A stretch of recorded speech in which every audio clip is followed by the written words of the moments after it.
Assalamualaikum warahmatullahi wabarakatuh. Selamat siang teman-teman semuanya. Hari ini kita akan belajar tentang pembelajaran dalam hidup dan tahap-tahap kita bisa menjadi manusia yang paripurna. Lalu acceptance dan self-surrender atau total surrender. Seperti minggu lalu kita sudah belajar tentang yang namanya manusia setengah, di mana manusia setengah itu merupakan manusia yang belum mencapai keparipurnaannya, yang dia belum mencapai suatu level jiwa yang mutmainnah. Nah, sedangkan kalau manusia paripurna itu dia sudah tidak teridentifikasi dengan isi.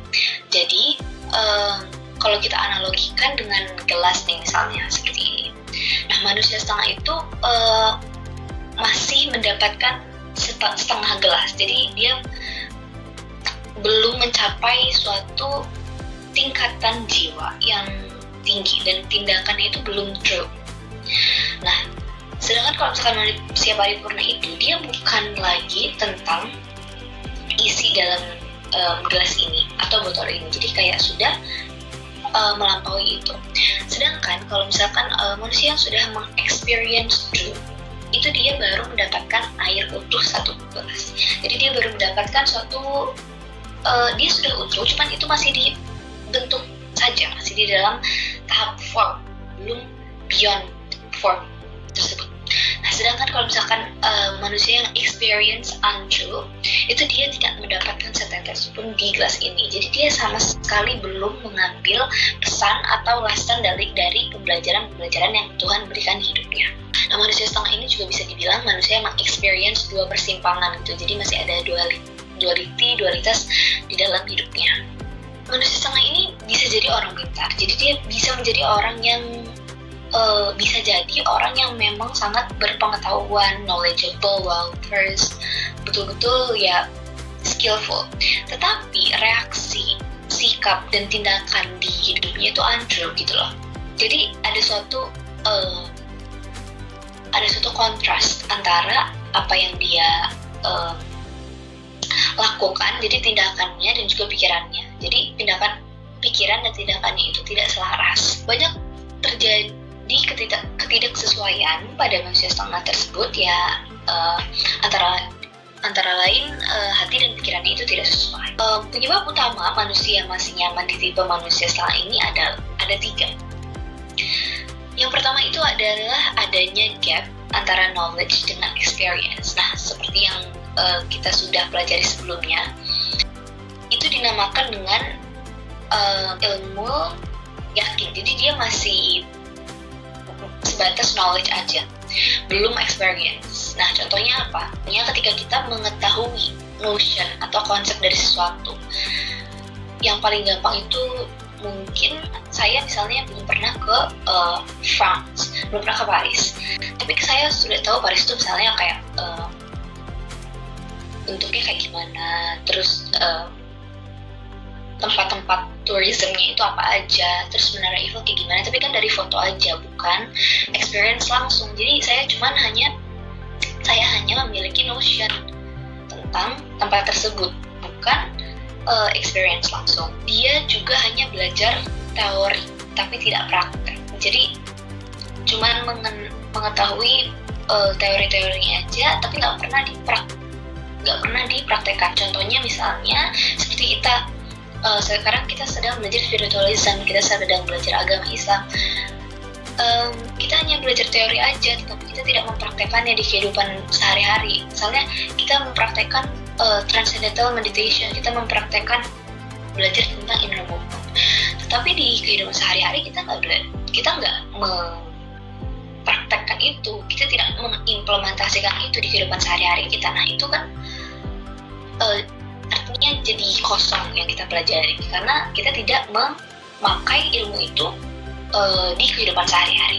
Yang kedua, itu dia hanya belajar tetapi menghindari pembelajaran. Jadi dia belajar aja, cuman dia menghindari pembelajaran, karena belajar sama pembelajar itu beda. Ketika kita bicara tentang pembelajaran itu artinya apa yang kita pelajari itu masuk ke kita gitu loh, menjadi suatu ada esensinya, ada buahnya gitu, menjadi suatu pembelajaran.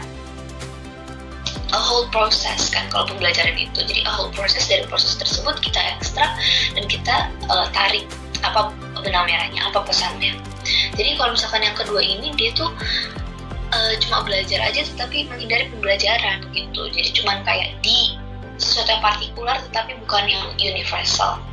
Nah yang ketiga itu ada ilmu sebatas informasi tapi menghindari realisasi, sama seperti yang sebelum-sebelumnya.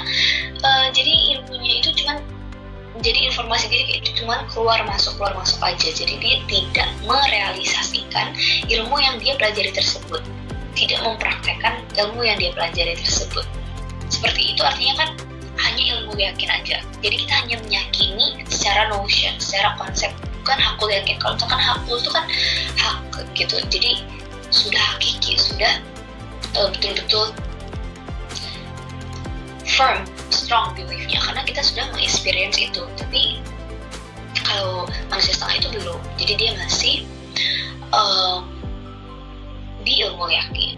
Kalau kita sudah melampaui pembelajaran, ketika kita sudah memiliki knowledge dan experience, nah Allah itu akan berkata, aku hadiahnya. Jadi kalau misalkan kita sudah melampaui pembelajaran, apalagi pelajaran, itu kita akan mendapatkan pencerahan. Kita akan sampai ke titik pencerahan. Sebelum kita sampai ke titik pencerahan atau divine grace, itu pasti Allah akan terus-menerus menaruh kita di posisi yang sama, terus-menerus memberi kita pelajaran yang sama. Jadi jangan bertanya-tanya kenapa kita mendapatkan lesson yang berulang-ulang, kenapa kita mengalami peristiwa ini terus-menerus. Artinya kita belum mengambil pembelajaran dari pelajaran tersebut. Kita belum mengekstrak apa sebetulnya pesan yang mau disampaikan oleh Tuhan melalui lesson tersebut. Jadi kehidupan itu akan terus mengajarkan kita untuk berlatih terus-menerus mau sesakit apapun itu, kita akan terus diuji sampai akhirnya kita menyadari, oh ternyata ini lesson yang mau disampaikan gitu.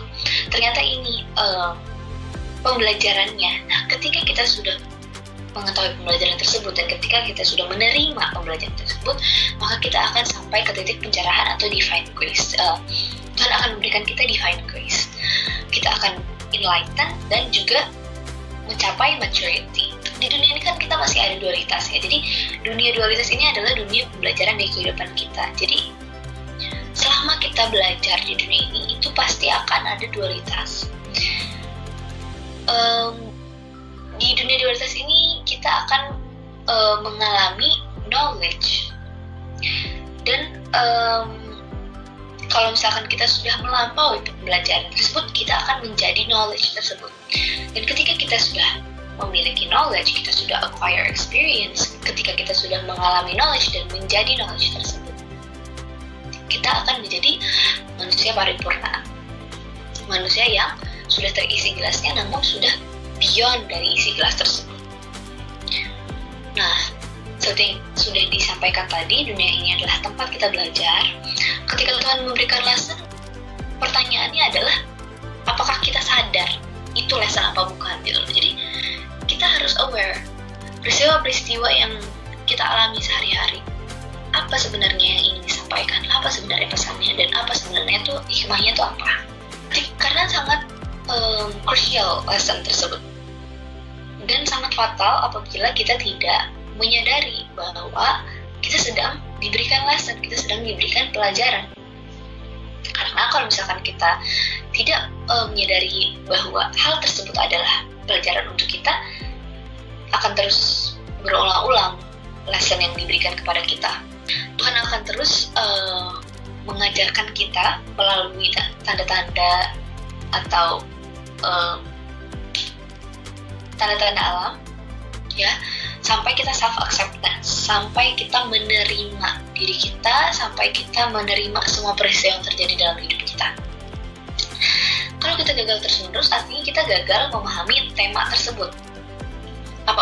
Tema ini tergantung ya, kan manusia di dalam hidupnya tuh mengalami permasalahan atau masalah yang berbeda-beda. Jadi disesuaikan, tema tersebut disesuaikan dengan keadaan kita